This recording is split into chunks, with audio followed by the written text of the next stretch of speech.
నన్ను వదిలి వెళ్ళిపోవుగా. నేనెందుకు నిన్ను వదిలి వెళ్తాను? నాకు అర్థం కావట్లేదు.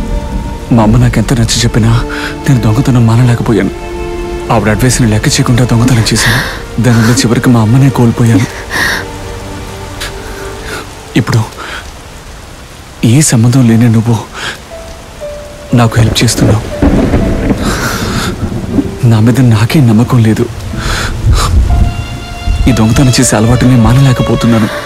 మా అమ్మను కోల్పోయినట్టు నిన్ను కూడా కోల్పోతానేమో అనిపిస్తోంది. ఈ దియా నీలో సగభాగం నువ్వు అనుకుంటే ఖచ్చితంగా నువ్వు దొంగిలించావు. ఇకపై దొంగతనం చేయాలనిపించినప్పుడల్లా నీకు నేనే గుర్తు రావాలి.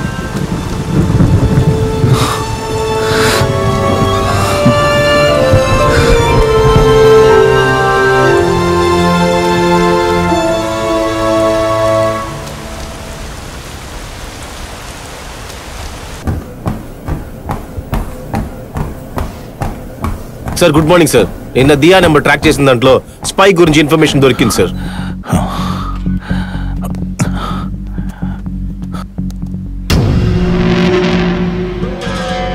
సార్ వీడు నాకు బాగా తెలుసు సార్. క్రైమ్ మనీ డివిజన్ లో పనిచేస్తున్నాడు. జరిగిన ప్రతి దొంగతనానికి వీడి దగ్గర నుంచే ఇన్ఫర్మేషన్ వెళ్ళింది. సార్ లేపేద్దామా? నేను చెప్పేంత వరకు ఈ విషయం ఎవరికి తెలియకూడదు. ఎందుకు సార్? చెప్పింది మాత్రం చేయండి.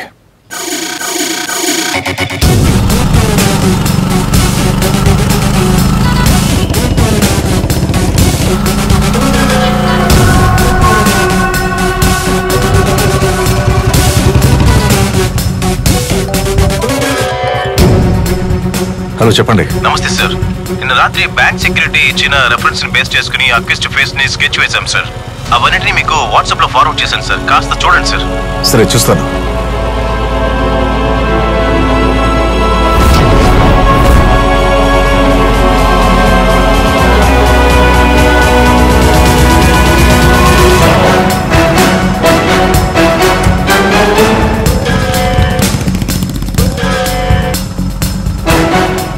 శక్తి, ఆ మాణిక్యాలరావు మనల్ని పసిగట్టినట్టున్నాడ్రా.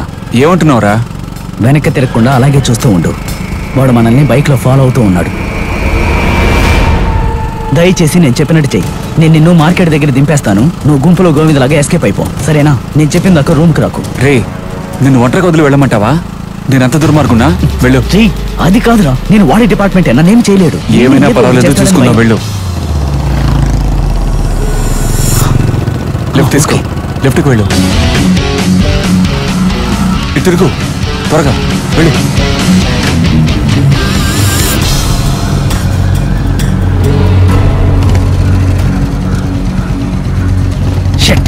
బావా దొరికిపోయావురా. రే దిగరా, దిగో.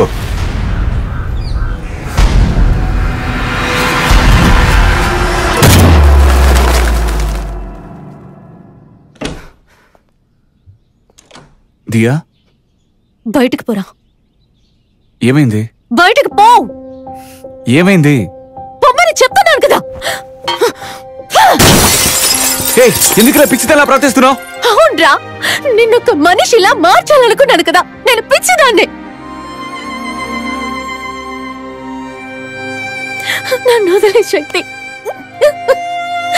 దయచేసి నన్ను వదిలే. ఇకపై నేను డిస్టర్బ్ చేయను. నీకు నచ్చినట్టుగా నీ లైఫ్ లో నువ్వు ఉండు. నా ముందు నటించొద్దు. నేను నటిస్తున్నానా? ఎందుకు స్టూపిడ్ మిస్బిహేవ్ చేస్తున్నావు? ఇప్పుడు ఏమైందని? You're perfectly alright. నాదే మిస్బిహేవియర్ కదా. నీకు ట్రీట్మెంట్ ఇప్పించి నిన్ను మనిషిగా మార్చి ఇంతగా నువ్వు చేసిన తప్ప నుంచి బయట పడేయాలనుకున్నాను చూడు. అది మిస్బిహేవియర్. నేను పిచ్చిదాన్ని అంతేలే. ఇంతవరకు ఏ విషయంలోనూ ఎవరి దగ్గర తల వంచింది నేను. నువ్వు నిజంగా భార్యవనుకుని నేను గర్పించాను. ఫస్ట్ టైం నేను ప్రమాణంగా ఫీల్ అయింది నీ వల్లేగా. నా కోసం ఒకరున్నారు. ఇకపై నేను ఒంటరి దాన్ని కాదని స్ట్రాంగ్ గా నమ్మాను. అంత ఒక్క నిమిషంలో మోహం చేసేసావు. అసలు ఇప్పుడు ఏం జరిగిందని? నేను నీ శక్తి కానీ నీ చుట్టూ తిరుగుతూ ఉన్నాను. నువ్వరా నా శక్తివి? మాణిక్యాలరావు దగ్గర బానిసలా చేతులు కట్టుకుని నుంచి వాడు చెప్పిన పని చేస్తానంటూ నా ముందుకొచ్చావు. నువ్వరా నా శక్తివి? ఎవరు? జగన్ చెప్పాడా? నాకెవ్వడూ చెప్పనక్కర్లేదు. నువ్వెవరివో కనిపెట్టిన నేను ఇప్పుడు నువ్వు ఏం పని చేసి వచ్చావో కనిపెట్టలేనా? You are the cheat. You are the cheat. ఇంతవరకు నా లైఫ్ లో నేను ఎప్పుడు ఏడవలేదు. ఇప్పుడు నన్ను నమ్మించి గొంతు కోసినందుకు నేను ఏడుస్తున్నా. నిజమేంటో తెలియకుండా ఏడవటం నీ తెలియతో కూతాను. జరిగిందేంటో చెప్తాను విను. ఇక నమ్మడం నమ్మకపోవడం నీ ఇష్టం. సార్, ఎందుకు మమ్మల్ని ఇలా దూరంగా తీసుకొచ్చి లాక్ చేశారు? మెగా దొంగతనం చేస్తూ తిరుగుతున్న దొంగ శక్తి తనతో పాటు తన మిత్రుడు జగన్ చెరువు పక్కన కాల్చి చంపబడ్డారు. ఇదే రేపటి న్యూస్ పేపర్లో రాబోయే హెడ్లైన్. ఏంట్రా చూస్తున్నారు? మేము ప్రాణాలు తెగించి కనిపెట్టి కోర్టుకి తీసుకెళ్లి అప్పు చెప్తే మీరు ఢిల్లీ నుండి ఒక వకీల్ని తీసుకొచ్చి ఈజీగా బెయిల్ తీసుకొని క్యాషువల్ గా బయటకు వచ్చి బిర్యానీ తింటూ తిరుగుతుంటారు కదా. మేము వేలు సపరించి కూర్చోవాలా? ఎన్కౌంటర్ చేయబడిన మీ డెడ్ బాడీని చూసే ఏ ఒక్కరికైనా ఇక మీద దొంగతనం చేయాలనే ఆలోచన రాకూడదు. ఏంటయ్యా చెప్పు. వాట్? మీరంతా ఎందుకయ్యా డిపార్ట్మెంట్ లో ఉన్నారు? యూనిఫామ్ వేసుకోవడం మానేసి చీరలు కట్టుకోండి. ఛా! మీలాంటి వాళ్ళని ఈజీగా ఎన్కౌంటర్ చేయొచ్చు, కానీ వీళ్ళని ఏం చేయాలో తెలియట్లేదు. కావాలంటే మీరు వెళ్ళి చూసి మెల్లగా రండి సార్, మేము వెయిట్ చేస్తుంటాం. ఏయ్, మన డిపార్ట్మెంట్ లో ఏదైనా ప్రాబ్లమా అని అడిగాను సార్. ప్రజాసేవ అనే పార్టీ పేరు మీద కొంతమంది ఎమ్మెల్యేస్ ని తన వైపు పెట్టుకొని సీఎం అవ్వాలనుకుంటున్నారు శేఖర్. కొంతమంది బ్యాంక్ మేనేజర్ సాయంతో 50 పైసలు 60 పైసలని ప్రజల అకౌంట్ నుంచి దొంగలించి ఎన్నో కోట్లు సేకరించాడు.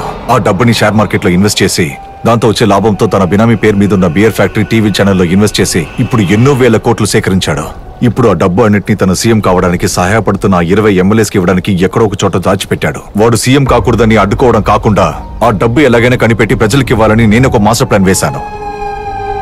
కానీ ఇప్పుడు ఆ ప్లాన్ ని మా డిపార్ట్మెంట్ లో ఉన్న కొన్ని చెత్త శేఖర్తో చెప్పి ప్లాన్ మొత్తం నాశనం చేశారు.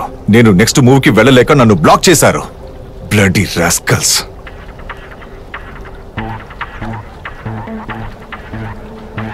ప్రజల డబ్బులు నేను కాపాడతాను. వాట్?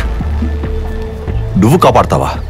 అవును, మీ డిపార్ట్మెంట్ కాపాడలేకపోతున్న ప్రజల డబ్బుని నేను తీసుకొచ్చి చూపిస్తాను. రే శక్తి, ఇది నీకు అనవసరమైన పనిరా. నా నుంచి తప్పించుకోవడానికి కొత్త ప్లాన్ వేస్తున్నావా? అలా ప్లాన్ వేసేవాడిని అయితే నా అప్రోచ్ మరోలా ఉండేది. అది మాత్రమే కాదు, నేను మీకోసం ఈ పనిని ఊరికే చేసి పెట్టబోవడం లేదు. అంటే నేను చెప్పే డీల్కి మీరు ఒప్పుకుంటే మాత్రమే ఆ డబ్బు మీ చేతికి వస్తుంది. ఏం చూస్తున్నారు? మేము ప్రాణాలు పణంగా పెట్టి డబ్బు తీసుకొచ్చిస్తే మీరు ప్రమోషన్ తీసుకుని బిర్యానీ తిని వెళ్తారా? I like this counter command. Deal అంటే చెప్పు. నేను, జగన్, దియా మా ముగ్గురు పేర్లు పోలీస్ రికార్డ్స్ లో ఉండకూడదు. ఈ డీల్ కానీ మీరు ఒప్పుకున్నారు అంటే ఇక డబ్బు మీ చేతికి చేరినట్టే అనుకోండి. నాకు ఈ డీల్ ఓకే. తప్పించుకోవడానికి మాత్రం ప్రయత్నించకు. వెళ్ళు. ఆ అవసరం నాకు లేదు. ఆ మనిషి డీటెయిల్స్ మాత్రం నాకు ఇవ్వండి, నేను డబ్బుతో వస్తాను. ఈ ఒక్క పనికని నేను పూర్తి చేశాను అంటే ఆలోచించూడు, నా వల్ల ప్రజలకి మంచి జరిగినట్టు ఉంటుంది.